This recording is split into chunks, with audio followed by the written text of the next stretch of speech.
ও দুনিয়ার মানুষ, এটা হচ্ছে তোমাদের জন্য কাজের জায়গা, কর্মস্থান।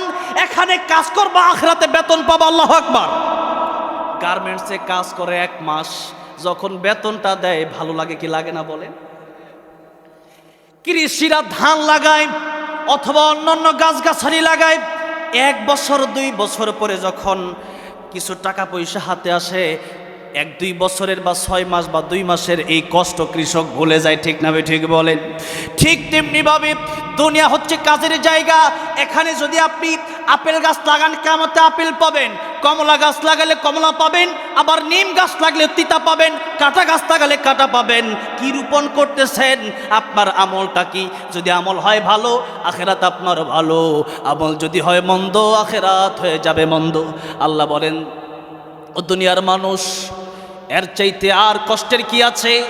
যে ব্যক্তিকে জাহান্নামে যেতে হলো, আর তার চেয়ে সফল আর কে আছে? যে ব্যক্তি জান্নাত পেয়ে গেল। সেজন্য কিয়ামতের ময়দানে অবশ্যই আমাকে আপনাকে উঠতে হবে। আল্লাহ রাব্বুল আমিন আমাদেরকে সৃষ্টি যে করেছেন, আজকে আমাদের চলাফেরা দেখলে মনে হয় এটাই আমরা ভুলে গেছি। অথচ আল্লাহ ডাক দিয়ে বলছেন, কাইফা তাকফুরুনা বিল্লাহ ওয়া কুনতুম আমওয়াতান ফাহিয়াকুম সুম্মা ইউমীতুকুম সুম্মা ইউহয়িকুম সুম্মা ইলাইহি তুরজাউন। আল্লাহ বলেন, মানুষ কিভাবে আল্লাহর সাথে নাফরমানি করে। কাইফা তাকফুরুনা বিল্লাহ, মানুষ কিভাবে আল্লাহর সাথে নাফরমানি করে। অথচ এই মানুষ তো ছিল কুনতুম আমওয়াতা, এই মানুষ তো ছিল মৃত। আর মায়ের পেটে যখন ছিলাম, রূহ যখন ছিল না, তখন তো আমি আর আপনি কিছুই জানি না, চিনি না। মায়ের পেট থেকে অনেক সময় মৃত বাচ্চার জন্ম নেয় কি নেয় না? মায়ের পেট থেকে মৃত্যুর বাচ্চার জন্ম নেয়, মানে হচ্ছে আল্লাহ রূহ দেয় নাই, তাই মৃত। আবার এখন যদি আল্লাহ রূহটা নিয়ে নেয়, কথা বলার সুযোগ আর আমার থাকবে? রূহটা এমন জিনিস, রূহটা এমন বিষয়। লক্ষ্য করেন, আমার বাড়ি, আমার গাড়ি, আমি কে? আমার হাত, আমার পা, আমি কে? আল্লাহ। এই কথা কয়দিন চিন্তা করেছেন আমিটা কে? সেই জন্য আল্লাহ রাব্বুল আমিন বলেছেন, ইয়াউমা লা ইয়ানফাউ মালু ওয়ালা বানুন ইল্লা মান আতাল্লাহা বিকলবিন সালিম। কিয়ামতের ময়দানে সন্তানাদি আর এই যে তোমাদের দুনিয়ার সম্পত্তিগুলো কাজে আসবে না। কিয়ামতের ময়দানে যার অন্তরটা ভালো হবে, যার রূহটা ভালো হবে, যার কলবটা ভালো হবে, সে ব্যক্তি শান্তি পাবে তথা জান্নাতে চলে যাবে। সেজন্য আমার আমিটাকে, এই দেহ আমার, এই ঘর আমার, এই বাড়ি আমার, এই গাড়ি আমার, আমার আমিকে, ওটা ভালো করে যতদিন বুঝতে না পারবেন, ততদিন আপনি কিছুই চিনলেন না, আপনি নিজেকেই তো চিনলেন না। মান আরাফা নাফসাহু ফাকাদ আরাফা রাব্বাহু, যে নিজেকে চিনবে অবশ্যই সে তার রবকে চিনবে। নিজের মাথা থেকে নিয়ে পা পর্যন্ত যখন চিন্তা করবেন, এত সুন্দর করে মায়ের পেটে 1 ফোঁটা পানি থেকে আমাকে কে বানালেন, অবশ্যই জবাবে আপনার অন্তর বলে দিবে আমার আল্লাহ। জোরে আমার আল্লাহকে ডাক দেন, বলেন আল্লাহ। সেদিন যেদিন মায়ের পেটে ছিলাম, তখন তো মরা ছিলাম। সেই মৃত বাচ্চা যদি মায়ের পেট থেকে বের হয়, দুনিয়ার মানুষ সেটাকে গ্রহণ করে না। এমনকি মা বাবাও সেই সন্তানকে আর রেখে দেয় না। আমি আপনি যদি চলে যাই, আমার আপনার চলে যাওয়ার সময় কার কখন কেউ কি বলতে পারি? আমার নবীও বলছেন, ও সাহাবীরা, তোমরা আমাকে কি বলতে পারবা কে, মানে তোমাদের জীবনের গ্যারান্টি কতটুকু? কেউ বললেন, ইয়া রাসূলুল্লাহ, যোহর পড়লে আসর পড়তে পারবো কিনা জানি না, এরকম দৃষ্টান্ত দিলেন। কেউ বললেন, ইয়া রাসূলুল্লাহ, আসর পড়লে মাগরিব পাবো কিনা জানি না। ইয়া রাসূলুল্লাহ, আজকে বেঁচে আছি, কালকে বাঁচবো কিনা জানি না। আমার নবী ডেকে বলেন, ও সাহাবীরা, তোমরা তো বলছো যোহর থেকে আসর, আসর থেকে মাগরিব, আজ থেকে কাল। না না, আজ থেকে কাল পর্যন্ত বাঁচবা তার গ্যারান্টি কে দিল? আমি নবী, আমার কাছে মালাকুল মউত আসলে অনুমতি লাগবে, আমার কাছে মালাকুল মউত আসলে অনুমতি লাগবে। এরপরেও আমি নবী ডান দিকে সালাম ফিরাইয়া, নামাজের পরে ডান দিকে সালাম ফিরাইয়া বাম দিকে সালাম ফিরাতে পারবো, এই গ্যারান্টি আমি নবীও তোমাদেরকে দিতে পারবো না। আল্লাহু আকবার। আমার মরণ আসিবে কখন কেউ তো জানে না, আমার মরণ আসিবে কখন কেউ তো জানে না। আমি মরে গেলে আমায় তোমরা ভুইলা যাইও না, আমি মরে গেলে আমায় তোমরা ভুইলা যাইও না।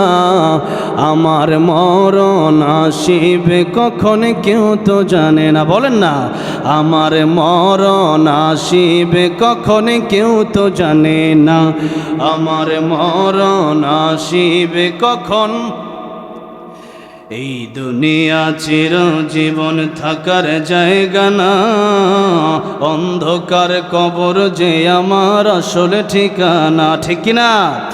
এই দুনিয়া চিরজীবন থাকার জায়গা না, অন্ধকার কবর যে আমার আসল ঠিকানা। সবাই রেখে আমায় চলে যাবে, সঙ্গী হবে না, সবাই রেখে আমায় চলে যাবে, সঙ্গী হবে না। আমার মরণ আসিবে কখন কেউ তো জানে না, আমার মরণ আসিবে কখন। কবর মাঝে মা বাবাকে দেখা যাবে না, দেখব যাকে তিনি হলেন শাহে মদিনা। কবর মাঝে মা বাবাকে দেখা যাবে না, দেখব যাকে তিনি হলেন শাহে মদিনা। সেদিন আল্লাহ বিনে আর তো কেহ বন্ধু হবে না, সেদিন নবী বিনে আর তো কেহ বন্ধু হবে না। আমার মরণ আসিবে কখন কেউ তো জানে না, আমার মরণ আসিবে কখন কেউ তো জানে না, ঠিক না বেটি? এই জন্য আজকের এই মাহফিল আওয়াজ করতে বসেছি, এই চার থেকে নেমে বাসায় যেতে পারবো কিনা তার গ্যারান্টি আমি দিতে পারবো না। এখানে আপনারা আসছেন ওয়াজ শোনার জন্য, এই ওয়াজ শুনে আবার সুন্দর করে পায়ে হেঁটে পারে যেতে পারবেন, সেই গ্যারান্টি আপনিও দিতে পারবেন না। সুতরাং নবী বলেন, পৃথিবীর মানুষেরা রে, মৃত্যুর জন্য 24 ঘন্টায় প্রস্তুতি নিয়ে রাখো। মালাকুল মউত আজরাইল যে কোনো সময় হাজির হয়ে যেতে পারে। ও দুনিয়ার মানুষ, এই দুনিয়ায় তোমার যতগুলো ভাই আছে সব ভাই কিন্তু তোমার আপন না। এই ভাই দ্বারা উদ্দেশ্য নবী কি বুঝালেন ভালো করে বুঝেন। নবী বলতেছেন, 1 নাম্বার ভাই হচ্ছে তোমার আত্মীয় স্বজন, এটাও তোমার একজন ভাই। মৃত্যুর পরে কবরে যখন মানুষেরা তোমাকে রেখে আসবে, কত আপনের আপন ওই সন্তান তোমার সাথে কবরে যাবে না। সন্তানের লাশ যখন দাফন করা হয়, কলিজার মা বাবা সন্তানের সাথে কবরে যায় না। দাদা দাদি যত আদর করে নাতিকে, নাতি যখন দাদার লাশ নিয়ে কবরে যায়, দাদির লাশ নিয়ে কবরে যায়, নানার লাশ নিয়ে কবরে যায়, নানির লাশ নিয়ে কবরে যায়, এমনটা তো হয় না। জেনারেটর আছে, জেনারেটর আছে না? কথা না বলে আল্লাহর প্রেমে জিকির করি, লা ইলাহা ইল্লাল্লাহ, লা ইলাহা, লা ইলাহা ইল্লাল্লাহ, লা ইলাহা, জোরে সোরে মোহাব্বতে, লা ইলাহা ইল্লাল্লাহ, লা ইলাহা, লা ইলাহা ইল্লাল্লাহু মুহাম্মাদুর রাসূলুল্লাহ সাল্লাল্লাহু আলাইহি ওয়াসাল্লাম। আমার নবী বলছেন, পৃথিবীর মানুষেরা, তোমার 3 ভাইকে কাকে আপন বানাবা? তোমার আত্মীয় স্বজন তোমার সাথে কবরে যাবে না। এমনকি তুমি যখন মারা যাবা, কত এলাকায় দেখছি, কত নিউজে দেখছি, মানুষ যখন মারা যায়, বাবা যখন মারা যায়, সন্তানেরা সম্পত্তি বাগাবাগি করার জন্য পাগল হয়ে যায়। ঠিক না ঠিক বলেন? লাশ দাফন করার আগে বাবার আঙ্গুলির ছাপ নেওয়ার জন্য পাগল হয়ে যায়, কারণ 2-4 কোটি টাকার জায়গায় ওইটাকে নিয়ে নেই। আহারে নালায়েক সন্তান, আহারে বেকুফ সন্তান, বুঝলি না, বাবাকে চিনলি না, মাকে চিনলি না। বাবার মা তো এমন সম্পদ, আমার নবী বলেন, মার বাবার দিকে যদি কেউ নেক নজর দিয়ে একবার তাকায়, একটা কবুল হজের সওয়াব আমার আল্লাহ আমল নামায় দিয়া দেয়। আরে হজে যাওয়া অনেক কষ্টের ব্যাপার, টাকা লাগে, পয়সা লাগে, লক্ষ লক্ষ টাকা কইরা পরে, টাকা খরচ কইরা পরে, পাসপোর্ট ভিসা কইরা পরে বিমানে হজে গেলেন, তাওয়াফ করলেন, সাই করলেন, মিনায় গেলেন, মুজদালিফায় গেলেন, আরাফার ময়দানে গেলেন, কুরবানি করলেন, অনেক কাজ। এত কাজ করার পরে হজ কবুল হইছে কিনা গ্যারান্টি দেওয়া যাবে না।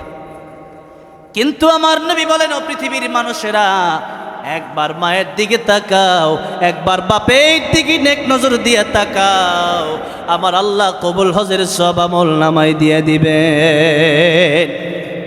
এই ওয়াজ কি বাড়ি নিয়ে যাওয়া যাবে না? হ্যাঁ, নাকি শুধু মুখস্থ করতেছে? বাড়ি নিয়ে যা, বাড়িতে গিয়েই মায়ের দিকে তাকান, বাপের দিকে তাকান। আর তাকানো মানে হচ্ছে এমনি তাকায় থাকা না, তাদের খেদমত করা। মা আর বাবা এত দামি সম্পদ, যখন চলে গেল, কত নালায়েক সন্তান, তাদের চোখে পানি তো আসেই না।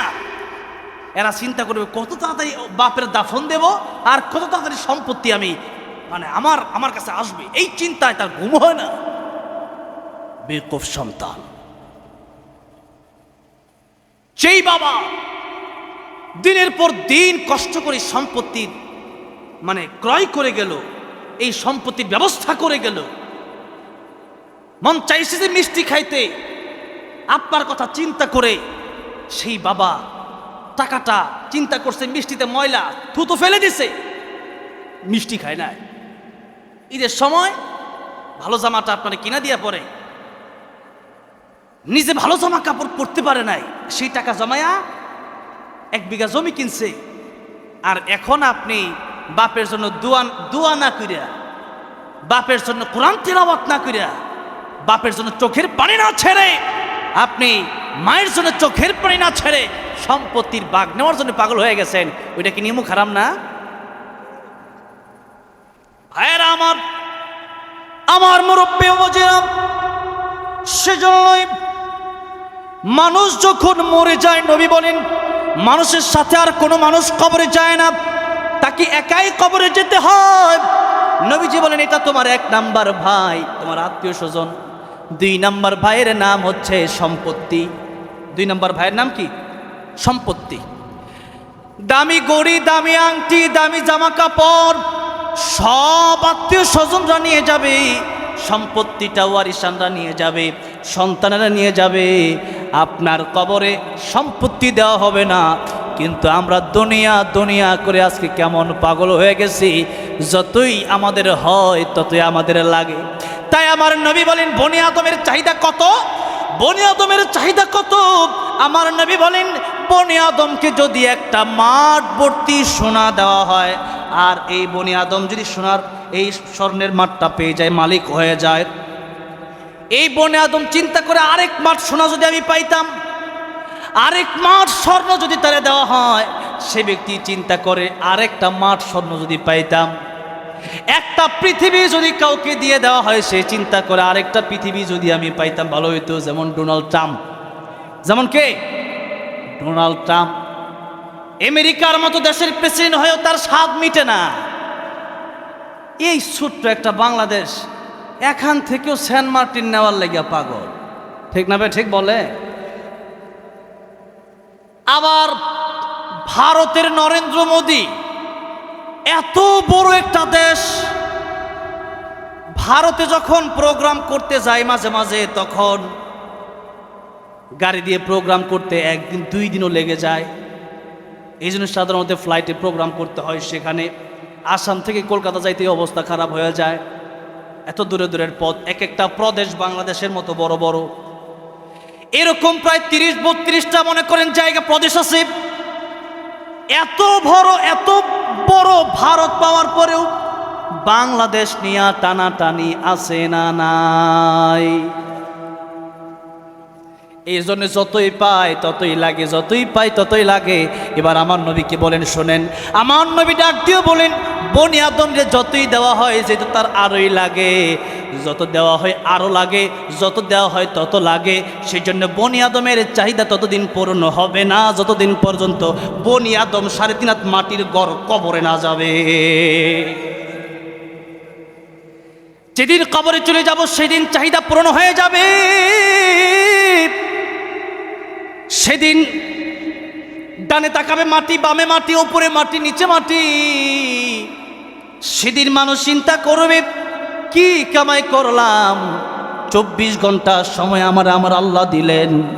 24 ঘন্টা সময়ের ভিতরে 1টা ঘন্টা সময় আল্লাহর জন্য বান্দা দিতে পারে না। সেই জন্য আল্লাহ রাব্বুল আলামিন এই বান্দাদেরকে ডেকে বলছেন, ও বান্দারে, তোমরা আমি আল্লাহর ইবাদত করো, আমি আল্লাহর জন্য সময়কে বরাদ্দ করো।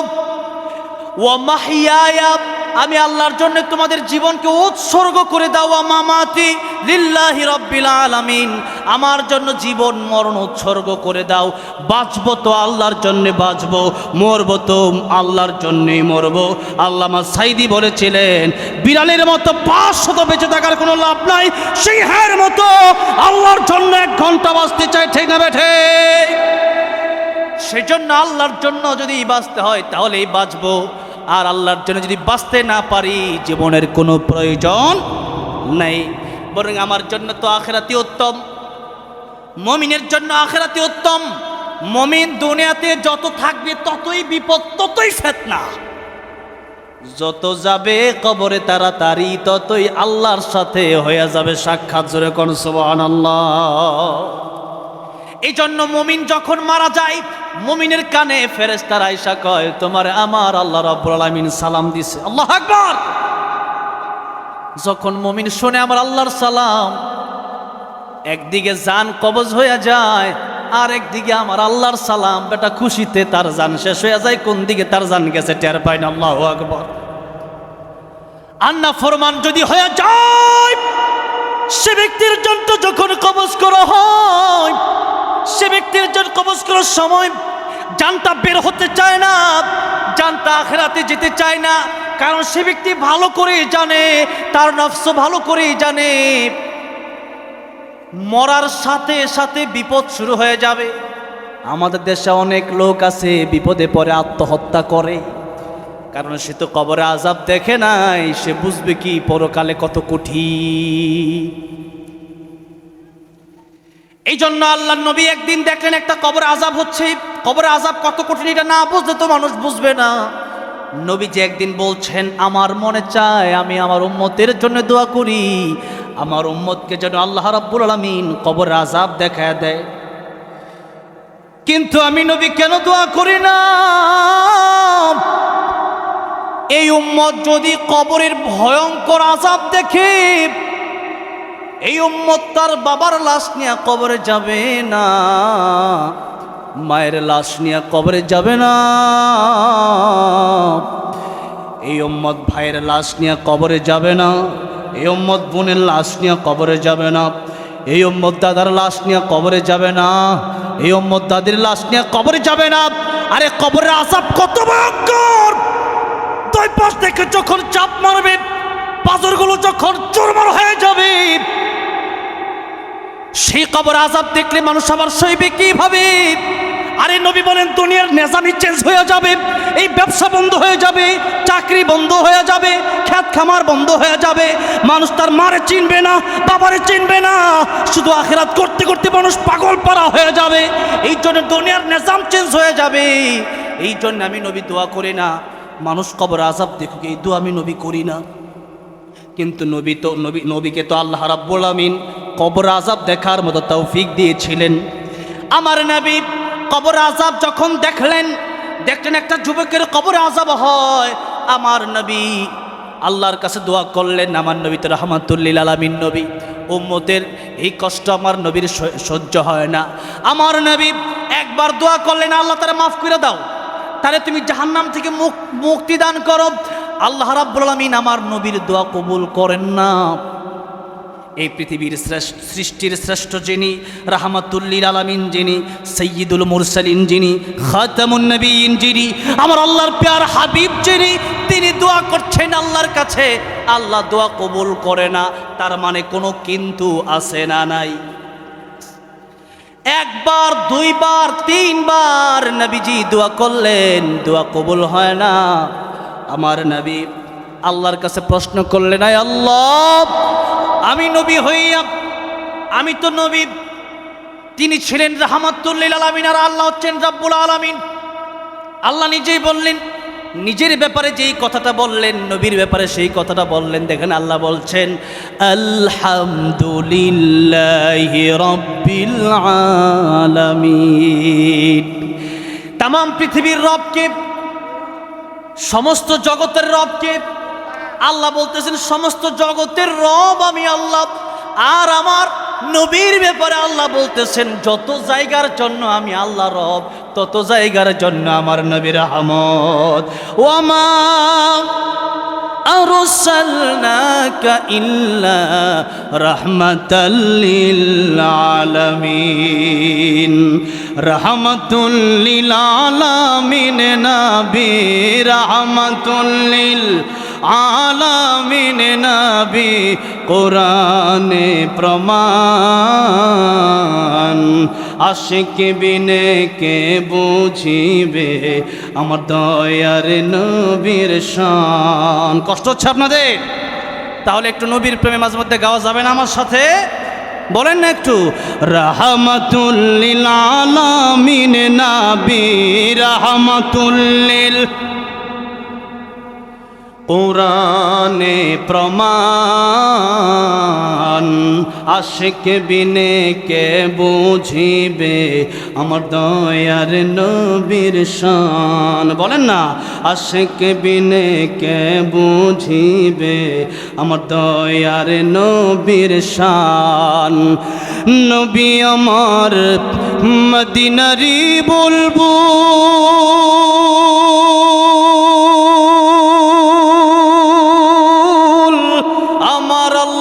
ভালোবেসে নামটি দিলেন মুহাম্মদ রাসূল। আল্লাহু আকবার।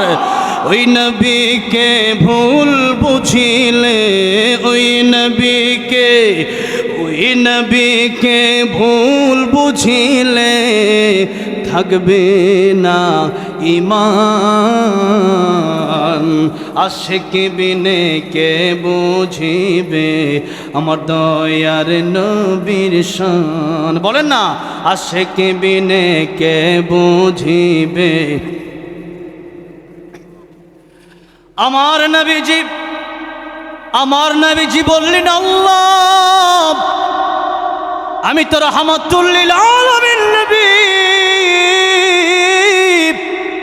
আমি দোয়া করি, তিনবার দোয়া করলাম, আমি তো একবার দোয়া করলে কবুল হয়ে যায়, আজকে তিনবার দোয়া করলাম, কেন কবুল হয় না? আমার আল্লাহ কয়, জিবরাইল আমার নবীর কাছে যাও, আমার নবীর কাছে গিয়ে বলবা আমার নবী কিয়ামত পর্যন্ত দোয়া করবে, আমি আল্লাহ এই দোয়া কবুল করব না। কারণ এই সম্পর্ক, এই হক আমি আল্লাহর সাথে না, হক তার মায়ের সাথে। হক কার সাথে? হক তার মায়ের সাথে। সুতরাং মা যদি ক্ষমা করে, আমি আল্লাহ ক্ষমা করে দেব, আর মা যদি ক্ষমা না করে, আমি আল্লাহ ক্ষমা করব না। আমার নবী খোঁজ খবর নিয়ে দেখলেন তার মা বেঁচে আছে। তার মায়ের সাথে সাক্ষাৎ করলেন আর বললেন, এই কবরটা কার? মহিলা ডেকে বলল, ইয়া রাসূলুল্লাহ, ইয়া হাবিবাল্লাহ, এই কবরটা আমার সন্তানের কবর। আমার নবী ডেকে বলছেন, ও মহিলা, এই কবরে আযাব হয়, এই কবরে আযাব হয়, আমি রাহমাতুল লিল আলামিন বরদাস্ত করতে পারি না। ও মহিলা, তুমি কি কবরের আযাব সইতে পারো? তোমার সন্তানের কবরে আযাব হয়। মহিলা ডেকে বললেন, ইয়া রাসূলুল্লাহ, এটা আমার সন্তান ঠিক আছে, কিন্তু একদিন তার স্ত্রীর সাথে তার স্ত্রীর পক্ষ নিতে গিয়া আমি মাকে এমন জোরে আঘাত করছি, সে আঘাতের যন্ত্রণা এখনো আমি মা ভুলি নাই। সেজন্য ইয়া রাসূলুল্লাহ, ইয়া হাবিবাল্লাহ, সেই জন্য আমার সন্তানকে আমি ক্ষমা করব না, ওর কবর আযাব হই হোক।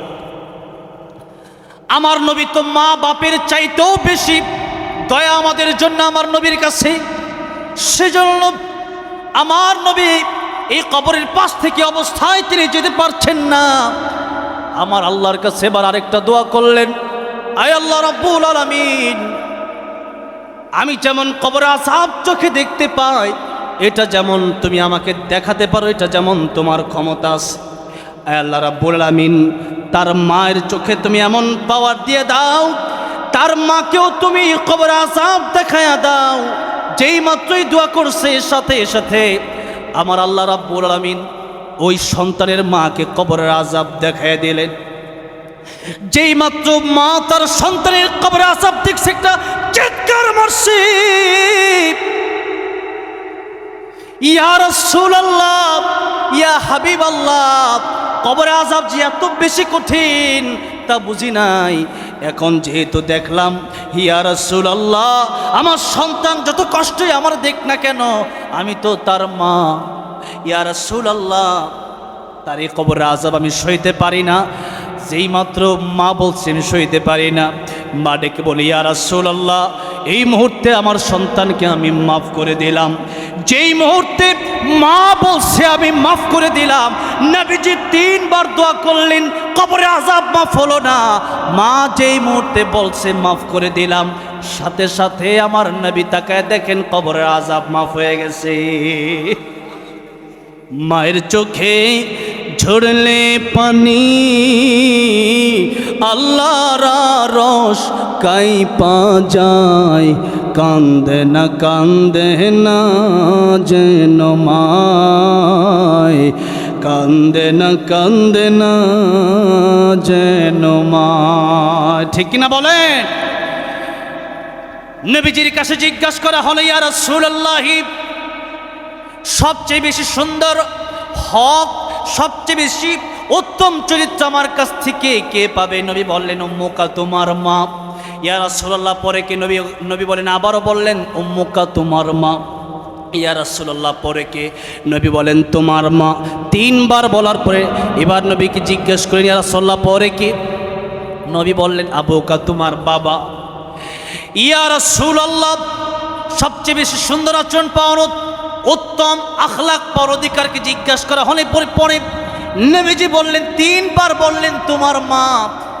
3 বার মায়ের কথা বলে মায়ের দামটা বাবার চেয়ে বাড়ায় দেওয়া হলো। কারণ হচ্ছে, মা যে 3 জায়গায় বেশি কষ্ট করেছে, ওই 3টা কষ্ট বাবা করতে পারে না। 1 নাম্বার কষ্ট হচ্ছে, সন্তান যখন মায়ের পেটের ভিতরে ছিল, ওই বেদনাটা মা পেয়েছেন, মা ওই কষ্ট করেছেন। আবার যখন সন্তান ভূমিষ্ঠ হয়েছে, ওই কষ্টটা মা পেয়েছে। আবার যখন 2 বছর দুধ পান করালেন মা, ওই কষ্টটাও মা করলেন। সে জায়গায় সেজন্য 3 বার মায়ের কথা বলেন, 1 বার বাবার কথা বললেন। প্রিয় ভাইয়েরা, আমার বাবাজিরা, যেই কথা বোঝাতে চাই, কবরের আযাব যে কত কঠিন, কত ভয়ঙ্কর, এটা পৃথিবীর মানুষ না দেখলে বুঝবে না। আমার ভাইরা, আমার বাবাজিরা, এবার আপনাদেরকে জিজ্ঞাসা করতে চাই, এই মুহূর্তে আমাদের মরণ আসতে পারে কি পারে না? যদি এই মুহূর্তে মরণ আসে, আগামীকাল এই মুহূর্তে আমার লাশটাকে রেখে দেওয়া হবে? আগামীকাল রেখে দেওয়া হবে না, বরং আজকে রাতেই যদি সমাধান হয়, আজকে রাতেই কবর দিয়ে দিবে। ঠিক না? ঠিক বলেন? আর যদি সম্ভব না হয়, তাহলে ফজরের পরে দাফন করে ফেলবে। তাও যদি সম্ভব না হয়, 9টা, 10টা, 11টা, 12টা জোহরের পরে দাফন করে দিবে। এই তো আমার জীবন। আমি আপনি মনে করি আখিরাত বহু দূরে, কিন্তু আখিরাত বহু দূরে না। এখন মরবেন। এখন আপনার নবী বলেন, মান মাতা ফাকাদ কামাত কিয়ামাতু।